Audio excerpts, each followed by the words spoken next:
Hello guys, happy Saturday morning to you. I'm Brian James here. Welcome to Speed Weeks for the Jello Cup series. Today is our first practice for the Go or Go Homers. As you know, this season we are doing a brand new policy for the Go or Go Homers. The Go or Go Homers were not selected based on, or the top 33 this season was not selected on the points from last season completely. 16 of the first spots were determined by playoff drivers. Well, actually 15 because GMS shut down. 16 through 20 was determined by two plus win teams and the highest in points. Then 21 through 33 was all a random draw. So these guys unfortunately did not get lucky on the draw. So they have to race their way in the 500. I can tell you one guy who won't have to race his way in. He will have a provisional for the race. But obviously he would still like to advance. And that is the 35 of Patrick Smith. He comes to Go Fast Racing after, I would say, a very successful season over at JBM, which is now under new management and has been renamed Western New York Autosport. He'll be driving the 35. AutoZone will be backing the ride this season. And as mentioned, he will have the champion's provisional. He is the most recent champion in the series. We have another returning champion this season, and we'll introduce you to him in just a half hour. Is he a 49.066? Now keep in mind, the Go or Go Homers have a very busy day ahead of them. They have 15 minutes here to put down their fastest time. And see, make any adjustments because they have to come back tonight at, I believe, 7 p.m.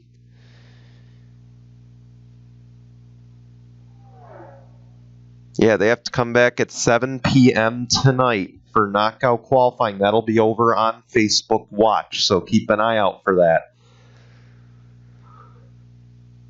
We sure hope you'll tune in. Top 7 will advance to Sunday, or tomorrow, for pole qualifying on May 3rd. And that'll be at 12 p.m. Eastern tomorrow. And there, the top 3 will lock in to the field.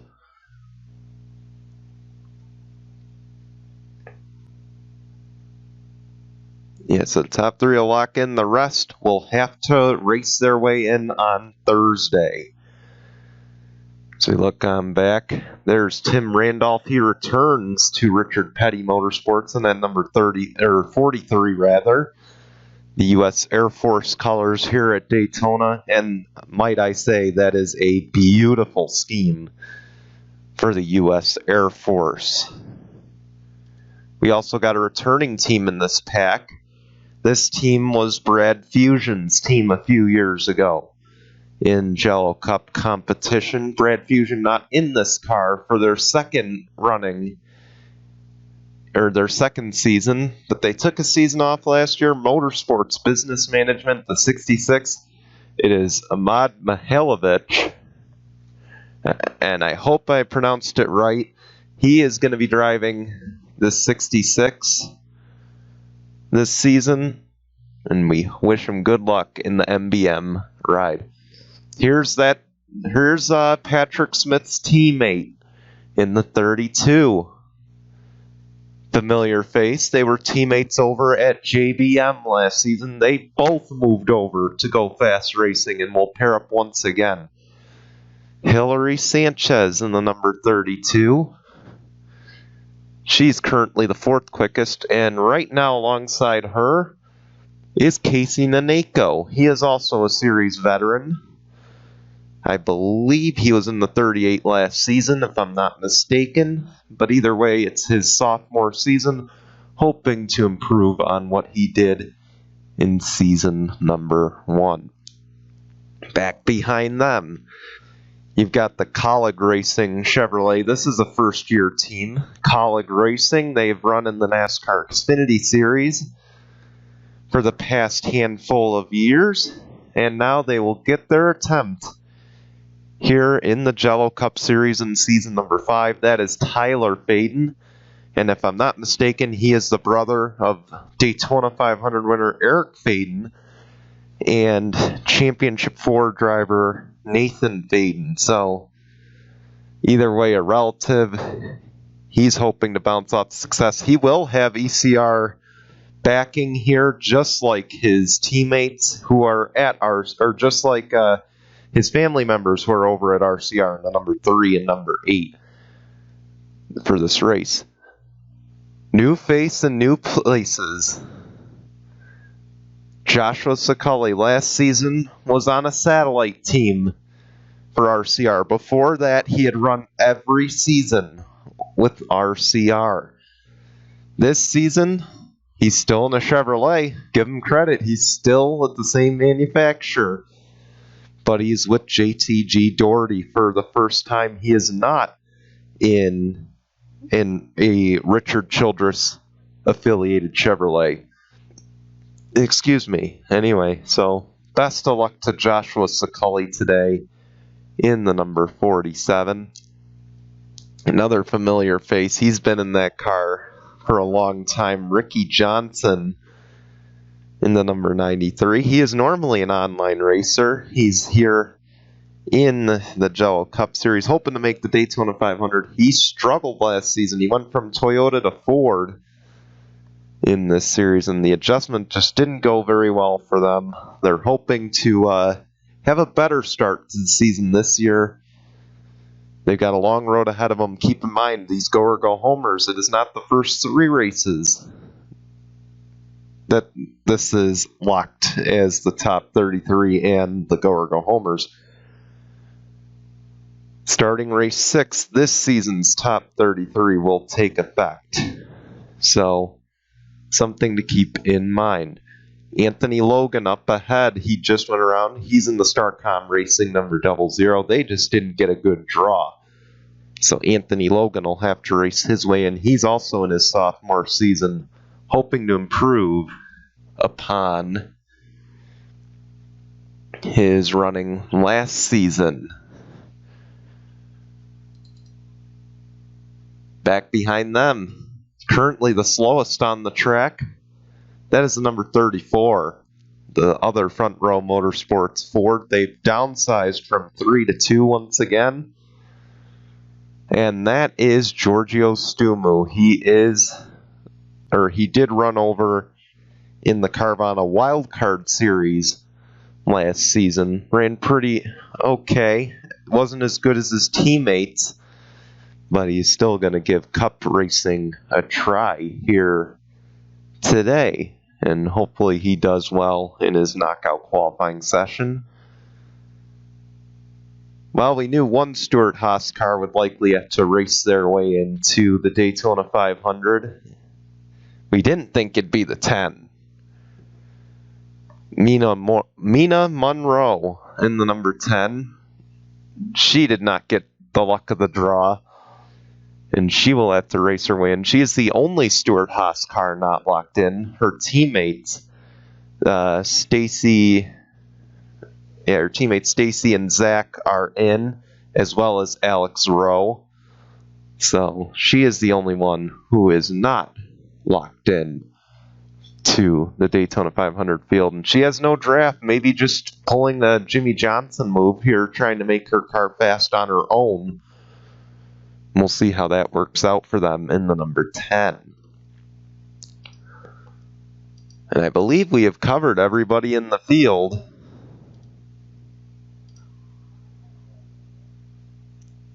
So that's pretty good. Joshua Scully there, you see he moves up to 5th. Now, if this was knockout qualifying, right now, the bubble would be held by Hillary Sanchez. Keep in mind the top 7 later tonight. As a reminder, the top 7 later tonight, they will advance to pole qualifying on Sunday afternoon, tomorrow afternoon, rather.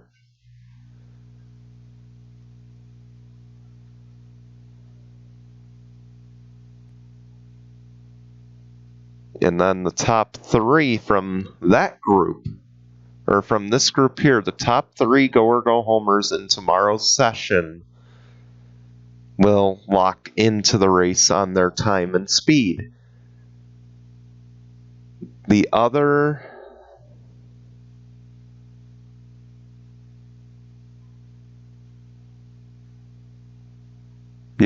four, or I can't even do math right today. The other 8 will have to race their way in the Daytona duels here. Oh man. Anyway, but currently are fastest.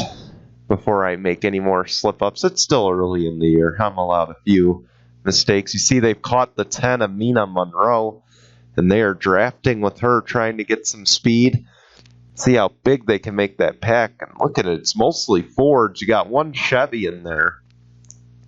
And you got to wonder if maybe the Fords will work on a little strategy, maybe try to work together. I believe the go or go home field is mostly Ford, so that would be something if the Fords can all pair up and make something happen. As you saw Patrick Smith go out in front of the pack, and how did they save that? Patrick Smith just about wrecked off the corner, and he saves it. And that was a near disastrous start to Speed Weeks for Go Fast Racing and the defending champ. And we got to go take a look at a replay real quick. Let's back this up while we can. I just want to know how he saved this thing. Look at it. They're door to door. They crossed over in front of the 66. He's sliding, he saves it. Same for Giorgio Stumo. Excellent job, because when you get down on the apron, there's just no grip. Let's back it up, look at the 66. Let's see if we got an onboard for him, and we do. Just watch that. He narrowly missed the front bumper. I gotta imagine if he came across the front bumper, this would have been a totally different story. Let's look high above. Man, they just narrowly missed the bumper, and it would have hurt Giorgio Stumu more than it hurt Patrick Smith. Although it would have caused more problems for all of them. Just look at that. He slides, he hits the grass. You think for sure he's going to go around. And then they're sliding up the track. I thought for sure they were going to collect the 66 in this. And look at this. They're still going 175. 170. They're slowing down. But overall, just an excellent job in a mix of veterans.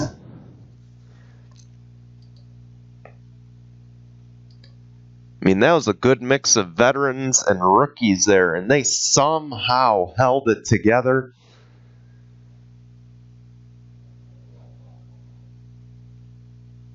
And that is not an easy task. Again, I remind you, if this was knockout qualifying tonight, if this was to determine who moves on to pole qualifying tomorrow, the bubble would be Joshua Sicali right now in that 47. As you see the 10 of Mina Monroe with help from Tim Randolph. We'll go to the front of this pack. And once the leader crosses the stripe, we will end practice. As you see the 35 of Patrick Smith back there. The champ has got speed. Not anymore. Tim Randolph to the top of the boards as we end practice here. And that 4-car pack really worked well together. You see there, Tim Randolph was the quickest. Mina Moore in second. Patrick Smith third. Amir Mihailovic in fourth. Tyler Faden fifth. Ricky Johnson sixth. Anthony Logan seventh. That would be the group moving on if this was knockout qualifying. But you got, oh, correction. Yeah, Joshua Scully fell to 8th there. Hillary Sanchez 9th, Casey Naneko 10th.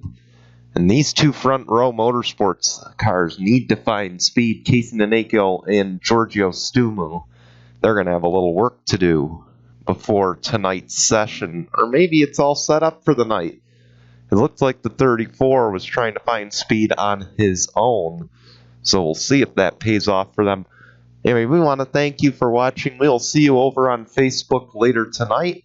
But until then, we hope you'll stay tuned for Daytona 500 practice coming your way at noon Eastern Time. Until then, we'll be back in a few minutes. Goodbye, everyone.